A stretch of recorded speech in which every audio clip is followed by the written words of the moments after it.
Good morning student, आपका BA first year और BA second year class में welcome है।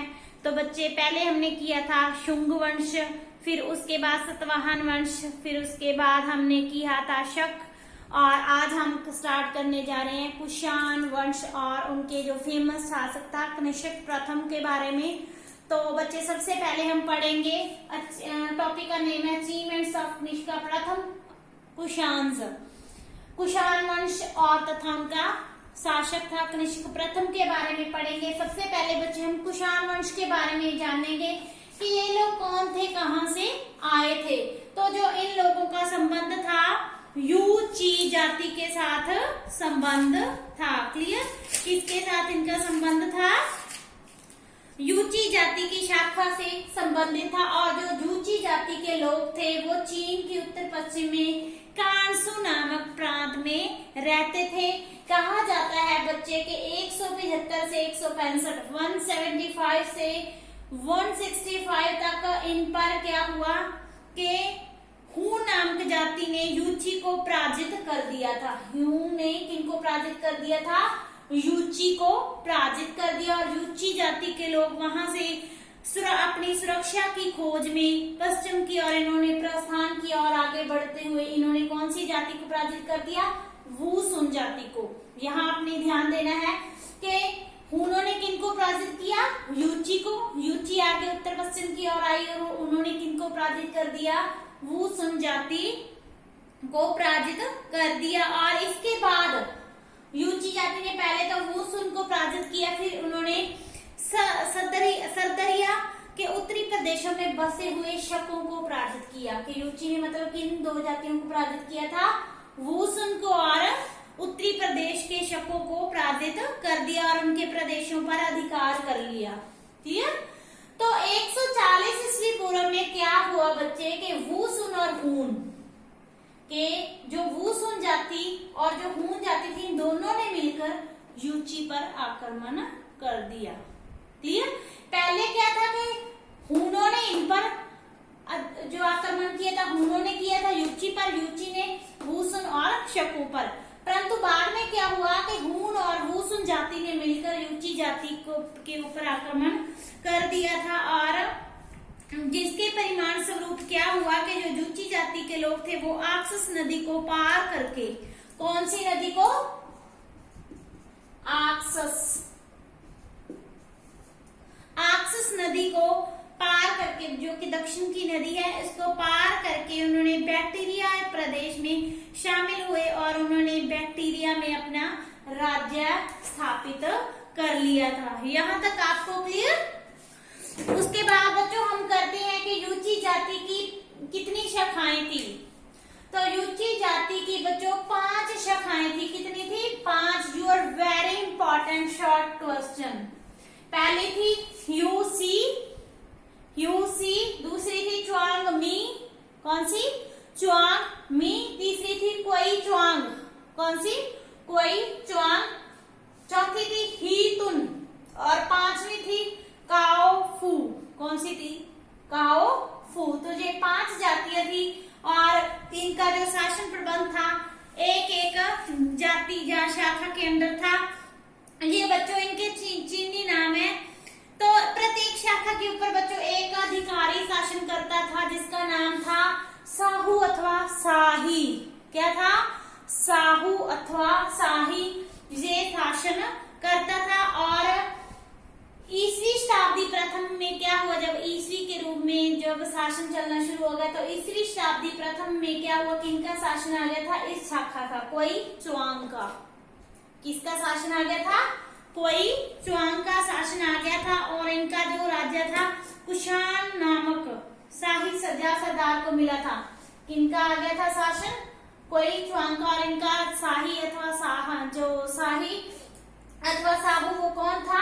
कुषाण। कौन था? उसका नाम था बच्चों कुषाण। क्लियर? तो उन्होंने क्या किया? कुषाणों ने, जो कुषाण था उसने बाकी 4 राज्यों को, जो यूसी था, च्वांगमी था, हीतुन था, काओफू, इन चारों को किसने हरा दिया था? क्वेई च्वांग ने इनको को हराकर इन पर अधिकार कर लिया और इसको किसमें मिला दिया था, अपने कुषाण राज्य में अपने अधीन कर लिया था। अब जितने भी समस्त यूची जातियां थी उनको क्या नाम दे दिया गया, कुषाण।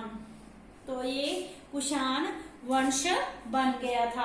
क्लियर, यहां तक क्लियर। नेक्स्ट हम करते हैं भारत में कुषाण वंश के प्रसिद्ध कुषाण शासक कौन से थे, उनमें हम करेंगे फर्स्ट कुजल कदफिसिस।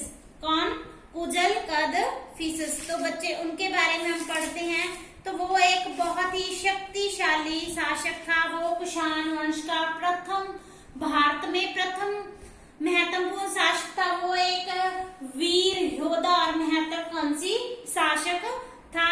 उसने बच्चों हिंदू कुश से पार्थियन प्रदेशों पर अधिकार किया था। इसके अलावा उसने काबुल और कप्शा पर भी अपना अधिकार कर लिया था और काबुल में उसने यूनानियों को पराजित किया था। और उसकी अगर हम बात करें कि उसके साम्राज्य में बैक्टीरिया, संपूर्ण अफगानिस्तान, पूर्वी ईरान, गंधार ये प्रदेश शामिल थे। उसने बहुत सी उपाधियां धारण की थी। Very important question. उसने महाराज, महंत, राजाधिराज, महाराज, महंत, राजाधिराज ये उपाधियां धारण की थी। और उसने बच्चों 80 वर्ष में उनकी मृत्यु हो गई थी। कहा जाता है कि उनका जो शासन काल था वो 15 से 65 ईस्वी तक उन्होंने शासन किया था। क्लियर। तो पहला कौन पड़ा है, कुजल कदफिसिस। नेक्स्ट हम करते हैं विम कदफिसिस कि जब कुजल कदफिसिस की मृत्यु हो गई तो उसके बाद कुषाण वंश का शासक कौन बना था, विम कदफिसिस, जो कि कुजल कदफिसिस का बेटा या उनका पुत्र था। क्लियर। तो विम कदफिसिस भी बच्चों एक साहसी और पराक्रमी शासक था। उसने अपने पिता से प्राप्त किए हुए राज्य का विस्तार किया था और उसने पंजाब और पश्चिमी उत्तर के प्रदेशों पर अधिकार कर लिया था। और उसके अलावा उसने अफगानिस्तान, तुर्किस्तान के कुछ भाग, इसके अलावा बुखारा के प्रदेशों को भी अपने अधीन कर लिया था। बच्चों उसने बहुत सी उपाधियां धारण की थी जो फेमस है। ये भी आपका इंपॉर्टेंट क्वेश्चन बनता है शॉर्ट। महाराजा, राजाधिराज, महेश्वर, सर्वलोकेश्वर। आई रिपीट, विम कदफिसिस ने कौन सी उपाधियां धारण की थी, महाराज, राजाधिराज, महेश्वर और सर्वलोकेश्वर की उपाधियां धारण की थी। इसके अलावा बच्चे जो विम कदफिसिस था उसने सोने और तांबे के सिक्के भी चलाए थे और उनके सिक्कों पर उनके जो सिक्के थे उन पर नंदी, शिव और त्रिशूल की आकृतियां अंकित होती थी। किसकी, नंदी, शिव और त्रिशूल, जिससे हमें ज्ञात होता है कि वो शैव धर्म का अनुयायी था। क्लियर। तो कहा जाता है कि उसने शासन किया था 65 से 78 ईस्वी तक, 65 से 78 ईस्वी तक उसने शासन किया था। उसके बाद नेक्स्ट आता है कनिष्क। कौन आता है, कनिष्क।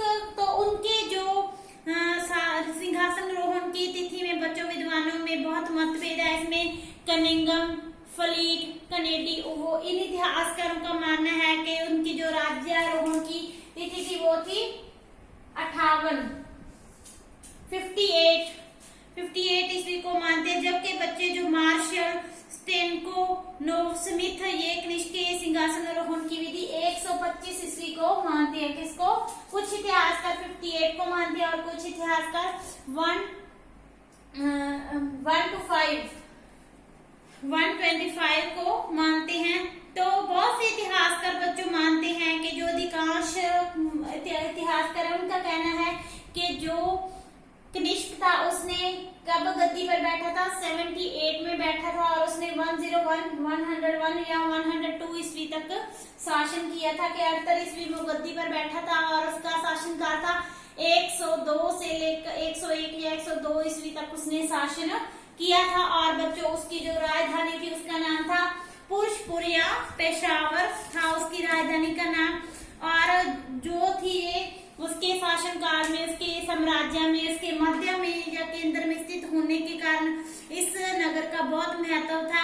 और इसके अलावा उसने अपनी राजधानी में बहुत से सुंदर भवन, इमारतों, बौद्ध मठों, विहारों का निर्माण करवाया था। और जो शीघ्र ही या जल्दी ही जो उसकी राजधानी थी पेशावर थी वो विद्या, धर्म और संस्कृति का केंद्र बन गई थी। क्लियर।